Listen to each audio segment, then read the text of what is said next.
আজি এই শুভ দিনত মই দুৰ্গা মহোৎসৱ লগতে কাৰ্বি জোনেল ইউথ ফেষ্টিভেল এই দুইটা মহোৎসৱ বা শাৰদীয় মহোৎসৱ লৈ মই সমূহ ৰাইজলৈ মই শুভেচ্ছা জ্ঞাপন কৰিছোঁ। বিশেষভাৱে হাওৰাঘাট বিধানসভা সমষ্টি অন্তৰ্গত যিমানবোৰ পূজা মণ্ডপ আছে আৰু যিমানসমূহ ৰাইজ সকলোকলৈ মই আহিবলগীয়া বা চলি থকা এই দুৰ্গা পূজা মহোৎসৱ যাতে আমি মা আশীৰ্বাদ লৈ যাতে আহিবলগীয়া দিনত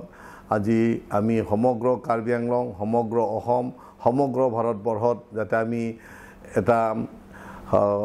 ভাল এটা পৰিৱেশ গঢ়াৰ কাৰণে যাতে আমি আশীৰ্বাদ ল'ব পাৰোঁ সেই আশাৰে মই পুনৰবাৰ সকলো ৰাইজক মই কাৰ্বি জোনেল ইউথ ফেষ্টিভেল লগতে দুৰ্গা পূজা মহোৎসৱ সেই উপলক্ষে মই অন্তৰৰ পৰা শুভেচ্ছা জ্ঞাপন কৰিছোঁ।